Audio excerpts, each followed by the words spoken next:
Bonjour à tous.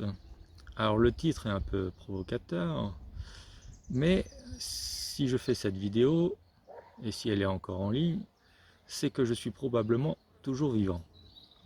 Enfin, je suppose. Selon les dernières statistiques, mon espérance de vie est, je vais poser la question à 42, la réponse presque à tout. 42. Ah, mince, je suis né en 1983. Mais je veux que ce soit bien clair, je ne suis pas suicidaire. Pourquoi cette précision? Parce que parfois, certaines menaces ont besoin d'être archivées publiquement, pour la sécurité de celui qui les reçoit.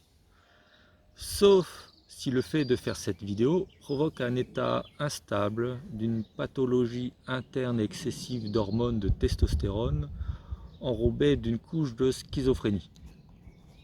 Aujourd'hui, je vous propose une étude très sérieuse, enfin presque, sur 3 menaces de mort que j'ai reçues. On va les analyser avec une grande rigueur scientifique et avec un peu d'humour noir, parce qu'à un moment donné, soit on rit, soit on tombe. Alors la première locution verbale est « tu vas tout perdre ». Cette phrase, je l'ai entendue pour la première fois avec un ton neutre, par 2 contrôleurs fiscaux venus à mon domicile, presque amical, avec une petite insulte, t'es un petit CON. Vous m'excuserez, je prononce pas ce genre de mots. J'ai décidé à mes 9 ans de ne pas prononcer de grossièreté, afin de ne pas salir mon langage par les bassesses de ces mots. Comme on dit, la bave du crapaud n'atteint pas la blanche colombe que je suis. Et moi, je marche sur Jupiter. Alors cette phrase est « tu vas tout perdre ». Au premier abord, ça sonne comme une menace matérielle, maison, terre, argent, statut. Mais à y réfléchir, tout c'est vague. Et dans certaines interprétations, tout c'est aussi la vie.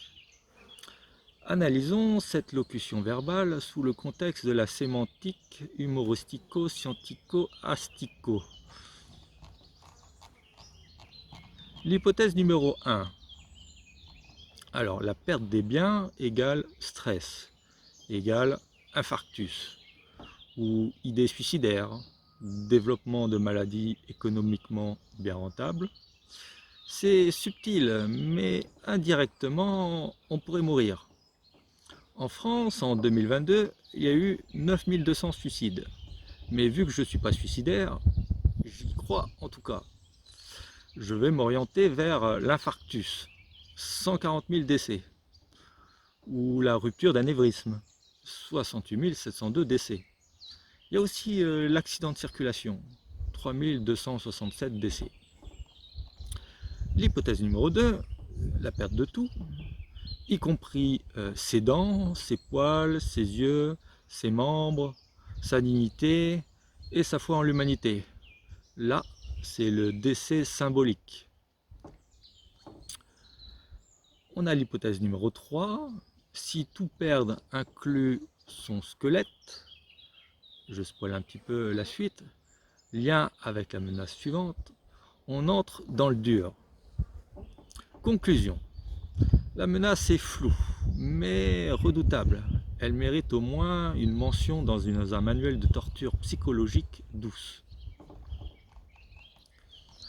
Pour cette deuxième locution verbale, c'était lors d'un appel téléphonique fin 2022, venant du centre des impôts de Saint-Lô. Cette personne se présentant comme gentille, elle veut que je lui donne mes coordonnées bancaires pour effectuer un virement de 65,53 € de crédit pour une contribution d'ordures ménagères versée en trop. J'étais très perplexe, étonné, alors que le centre des impôts a créé effectivement 122 000 € de dette à mon nom. Mais ce document est authentique puisque je l'ai bien reçu. Et que mes derniers courriers étaient bien explicites sur le fait que je ne veuille plus rien d'eux, que je ne voulais pas de leur argent. Il a longuement insisté, mais n'était pas content de ne pas pouvoir obtenir mon RIB, dont le but réel était de faire une saisie du solde de mon compte sans respecter le solde bancaire insaisissable. Chose qu'ils ont réussi à faire en décembre 2022, mais revenons à nos moutons. Alors, l'allocution verbale, et je vais me le désosser celui-là. Celle-là, je l'ai bien aimée, hein. Elle a un petit côté médiéval, presque artisanal. On sent là l'amour du geste, de découper un gigot par-ci, une côtelette par-là, une escalope sur le tas. Mais bon, restons factuels. Étudions scientifiquement la question. Peut-on désosser un être humain sans le tuer? Alors, le temps estimé, plusieurs heures, peut-être plus, sans scalpel stérilisé. Cela dépend si c'est fait à la petite cuillère ou à la tronçonneuse. Mais le résultat n'est pas le même. Le but est de déterminer si la mort du patient est recherchée ou pas. Niveau difficulté très élevé. Il n'y a aucun tuto sur YouTube, mais quelques films d'horreur. Le risque hémorragique, il est majeur. Mais j'ai entendu dire que le fait de mettre du sel permettait une meilleure coagulation. Comment dire? Cela fait gonfler les cellules. À part l'aspect douloureux, ça semble une bonne approche. Bon, supposons que ce soit fait avec succès et que je sois toujours vivant.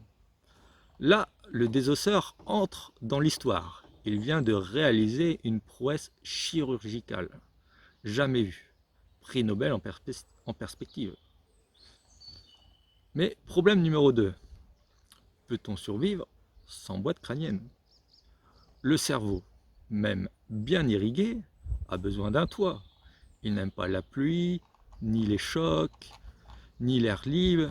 Dans les faits, donc, après avoir désossé, on peut supposer que cette personne, avec un beau prix Nobel, aurait éventuellement l'idée de remplacer la boîte crânienne par une boîte de conserve, de cassoulet, version grand modèle, même périmée, hein. C'est pas très grave.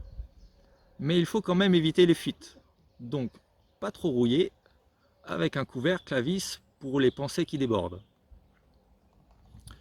Le problème numéro 3, sans os égale plus de régulation du calcium. Or, sans calcium, le sang devient acide, les muscles fondent, les cellules crient à l'aide.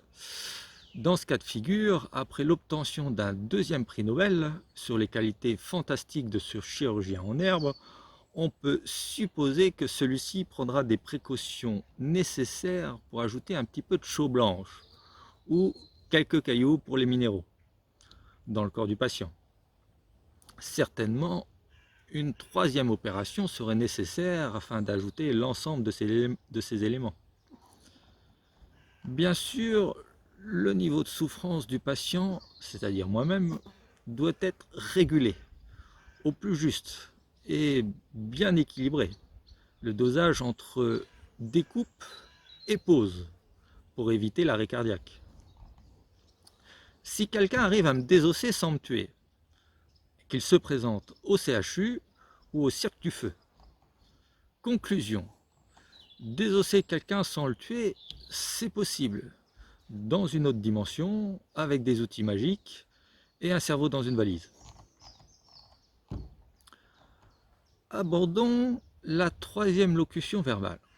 Celle-ci vient de bien des personnes, mais la dernière en date vient d'un charmant réflexologue sophrologue occupant mes bureaux à Bourguébu et adepte de la peine pénale, de la plainte pénale, excusez. J'en parle dans la deuxième partie de l'ordre ou la règle. Je partage quelques photos du cadre idyllique qui y règne. Les mots sont « je vais lui défoncer la tête », un classique, direct, un grand cru de la violence verbale, un millésime certainement. Suivant l'analyse scientifique, le crâne humain protège le cerveau grâce à sa forme ovale et solide. Pour défoncer la tête, il faut donc dépasser les 500 kg de pression localisée. Selon certaines études non publiées, défoncer la tête provoque souvent la perte d'usage de ladite tête. Mais malgré la perte de la tête, il est possible, avec une chance sur... Passons. Enfin, ce que je veux dire, c'est que j'ai entendu dire de mon arrière-arrière-grand-parent qu'un poulet avait couru sans sa tête. Si on extrapole le volume corporel de l'animal à celui de l'être humain, il y a peut-être une chance de survie de quelques minutes, mais je n'ai jamais vu un poulet faire une conférence après. Bon, on appelle ça un traumatisme crânien majeur. Mort dans 72% des cas. Et dans 28% restants, amnésie, coma ou réveil avec un podcast interne de BFM en boucle, sans bouton pause, pire que la mort. Conclusion, c'est violent, c'est mal formulé et ce n'est pas recommandé par le ministère de la Santé. Alors pour conclure de cet humour noir avec une lucidité blanche, ces trois menaces sont réelles. Je les ai entendues et leur mise en application est en cours. Mais plutôt que de me cacher, j'ai décidé d'en parler, avec humour. Car ce qu'elles ont en commun, ce n'est pas leur forme, c'est leur fonction. Faire peur, faire taire, me fatiguer. Moi, j'ai choisi de rire, même si ce n'est pas drôle, et de répondre non pour me défendre. Mais pour qu'il reste une trace, un témoin, une parole, alors à ceux qui m'ont dit « tu vas tout perdre, je vais te désosser, je vais te défoncer la tête », je réponds simplement « je suis vivant et je ne suis pas suicidaire ». Et tant qu'il me reste un mot, une voix, une syllabe, je parlerai. Mais si ça dérange, et surtout si ça dérange, ben je continuerai. Si vous avez aimé, je vous invite à partager. Belle journée à vous.